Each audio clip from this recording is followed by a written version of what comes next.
बच्चों अभी ये सवाल है, प्रश्न संग्रह 1.5 का चौथा सवाल है। किसी भिन्न का हर उसके अंश के दुगुने से 4 अधिक है। अंश और हर दोनों में से 6 घटाने पर हर अंश का 12 गुना होता है, तो हमें वह भिन्न ज्ञात करना है।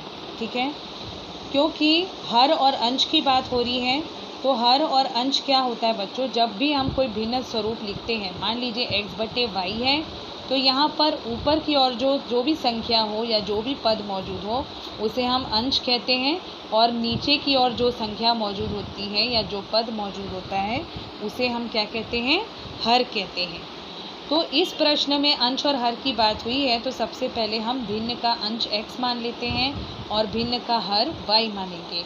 ठीक है, अब सवाल में क्या कहा गया है कि भिन्न का हर उसके अंश के दुगने से 4 ज़्यादा है।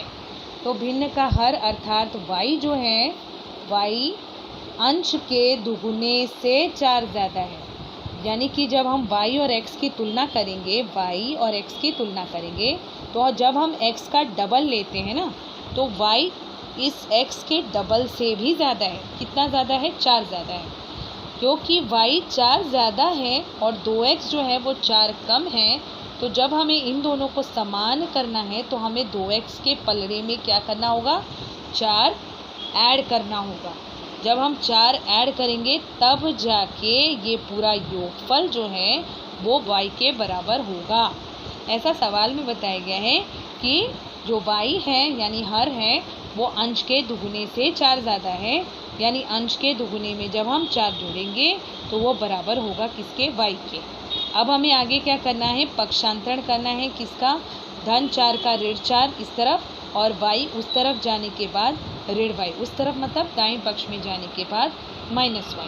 अब इस समीकरण को हम इस स्वरूप में लिख सकते हैं, 2x - y = -4। इस तरह से लिखने के बाद हम समीकरण को क्रमांक देंगे 1। अब सवाल में आगे कहा गया है कि अंश और हर दोनों में से 6 घटाने पर हर जो होता है वो अंश का 12 गुना होता है। ऐसा सवाल में कहा गया है। जब हम अंश में से 6 घटाएंगे, यानी x में से 6 घटाएंगे तो x ऋण 6 हो जाएगा, और हर में से 6 घटाएंगे तो y ऋण 6 होगा। तो इस तरह से लिख सकते हैं, अंश में से 6 घटाने पर बराबर x ऋण 6, हर में से 6 घटाने पर y ऋण 6। इस तरह से बना। अब प्रश्न में कहा गया है कि जब हम 6 घटाते हैं तो हर जो होता है, यानी नीचे की ओर जो हर होगा वो अंश का 12 गुना होता है।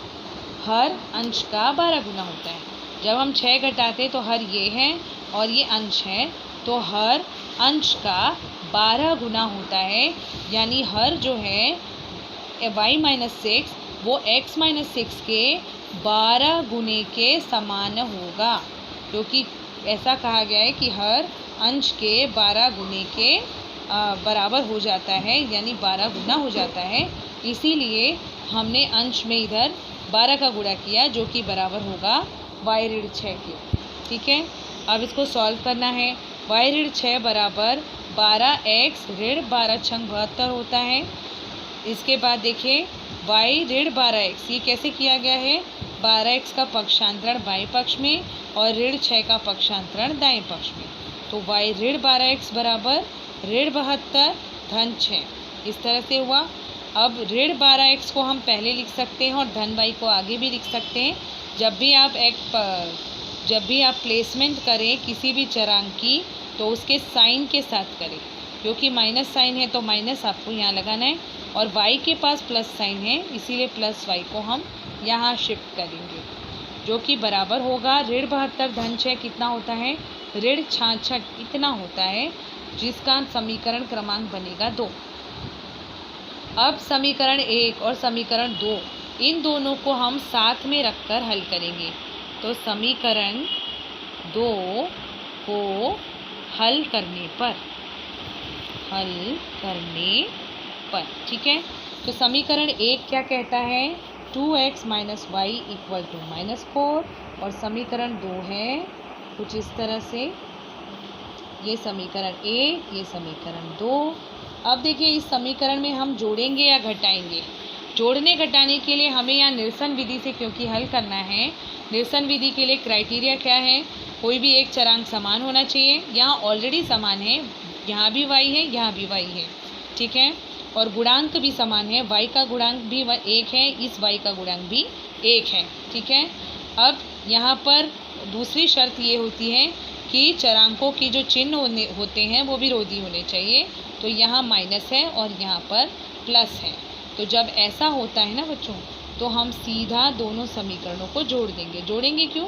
क्योंकि जोड़ने पर चिन्हों में कोई बदलाव नहीं होता और हमें यहाँ बदलाव करना भी नहीं है, क्योंकि पहले से विरोधी चिन्ह मिले हुए हैं। तो अब इनका निरसन हो जाएगा और ऋण 12x धन 2x जो है, जब हम इसे हल करेंगे तो हमें मिलेगा ऋण 10x, और ऋण 66 ऋण 4 जो होता है वो होता है ऋण 70। अब हम x का मान ज्ञात करने वाले हैं, यानी कि ऋण 70 बटे ऋण 10। इसका अर्थ हुआ x बराबर कितना मिल गया? 7। ठीक है, ये हमने x का मान ज्ञात किया है।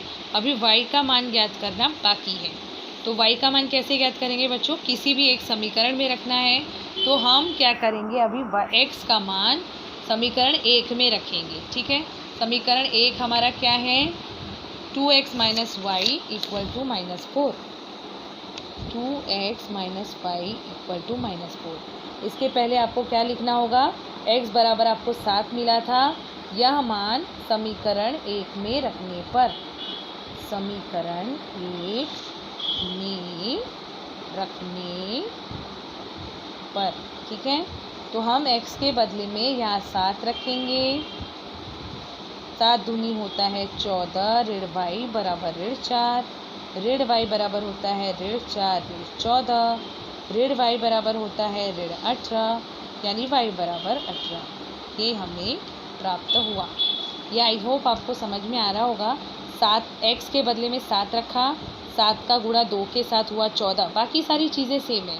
देखो ऋण y यहाँ से सेम आ रहा है, बराबर है, ऋण 4 है, तो सब कुछ यहाँ सेम है। इसके बाद 7 दूनी 14, ऋण y बराबर ऋण 4। इसके बाद 14 का क्या करना है? पक्षांतरण करना है दाहिनी तरफ, यानी ऋण 4 ऋण 14 ये हो जाएगा, और उसके बाद इन दोनों का एडिशन हो जाएगा ऋण 18। तो ऋण y बराबर ऋण 18, दोनों तरफ नेगेटिव नंबर है, तो यहाँ पर माइनस माइनस साइन दोनों तरफ आपको दिखाई दे रहा है। आप दोनों पक्षों में ऋण 1 से गुणा कर सकते हैं। तो आपको पता है दोनों तरफ अगर ऋणात्मक संख्याएं हो तो आप माइनस को ऋण 1 से गुणा करने पर आपको क्या मिल जाएगा? प्लस y बराबर प्लस 18, इस तरह से मिल जाएगा।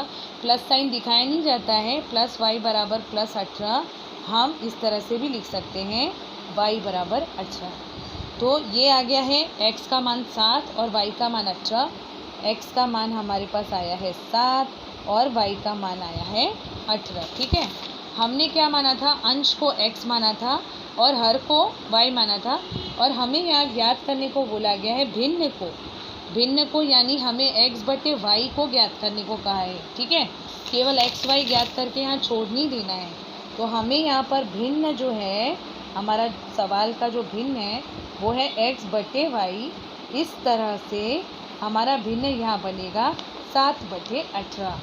तो आपको लास्ट में स्टेटमेंट लिखना है, वह भिन्न 7 बटे 18 होगा। इस तरह से हमें ये सवाल हल करना है। ठीक है।